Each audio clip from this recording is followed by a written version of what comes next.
Hi, I'm Julia. On this channel, I'm going to look at the issues facing our environment and our health. With the best of my ability, I'll summarise and share my review of the evidence with you.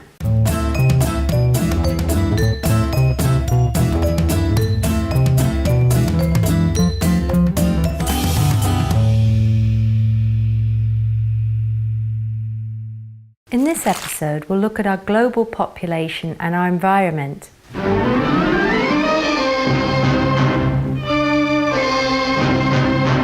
Human population is increasing by 1 billion every 12 years. Our demand for food increases as our global population swells. It's been estimated that we'll need 56% more food to feed the world's population of over 9 billion people in 2050. More and more people are adopting the developed world's disproportionately high levels of consumption of goods and services. And as the world population increases, more demands will be placed on our environment to sustain our increasing needs and desires. Diets around the world are changing to include more animal products, but it's not a viable option for the world's population to eat the diet that's currently consumed by us in the developed world. As we know, producing the all-American meal contributes to climate change, water scarcity, and species extinctions. The unprecedented and enormous increase in global population of humans has happened very recently in our history. In 1800, there were 1 billion people on Earth. 80 years ago, when my mother was born in 1939, there were 2 billion people on the planet. Now there are 7.6 billion. The population has increased by 1 billion people since 2005, and the population continues to increase by 1 billion every 12 years. According to the United Nations, our population will reach 8.6 billion in 2030, 9.8 billion in 2050, and 11.2 billion in 2100. Hey, Houston, we've had a problem here. Can say again, please. Houston, we've had a problem. Why have our numbers increased to such a degree? We humans are the same humans that we were in 1939 when there were just 2 billion of us.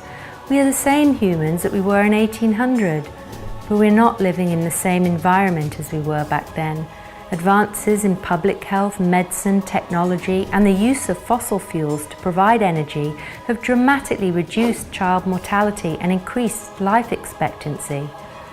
Technological advances included, in the early 20th century, discovery of the Haber-Bosch process, which uses a chemical procedure to create nitrogen compounds that's used to make fertilizers to increase crop yields, thus increasing our ability to feed ourselves. In our modern industrialized world, more of us are surviving childhood and living longer. And in our world, we are influenced by ideologies that inform our expectations and our norms. And we are influenced by advertising from corporations to consume more and more to promote the sale of products, often without much consideration for sustainability or equity. I wonder, back in 1939, was anyone thinking about the possibility of 7 or 8 or 11 billion humans on Earth? I feel certain that we didn't collectively agree to increase our numbers, it just happened with progress. Is there a correct number of humans that will allow us to thrive and live sustainably with our environment and equitably with each other? The United Nations 2017 report on global population explains that population growth will not occur evenly around the world. From today until 2050, it's expected that half of the world's population growth will be concentrated in just 9 countries: India, Nigeria, the Democratic Republic of the Congo, Pakistan, Ethiopia, the United Republic of Tanzania, the United States of America, Uganda, and Indonesia. The population of Africa will double in size between now and 2050. We are headed for billions more of us to share our resources.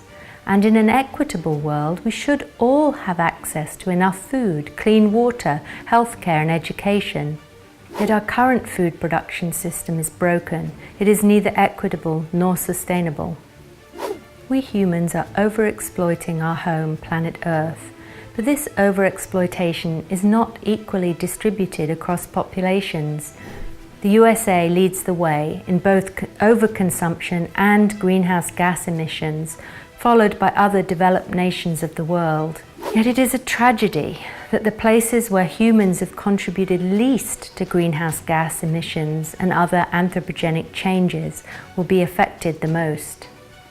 I do not know the answer, but I wonder, what will a population of almost 10 billion mean for us, for the environment, and for other species? Can anyone determine the optimal number of humans for an equitable and sustainable world? Should we aim to reduce our numbers back to 2 billion of us, as in 1939?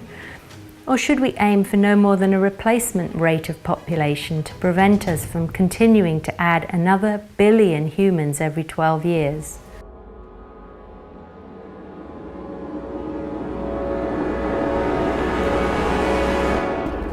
This all seems overwhelming, but there are many actions we can take to help. A society's level of economic affluence seems to be a factor in reducing fertility rates. Ensuring women's equity, access to education, to jobs and careers, and to family planning is key.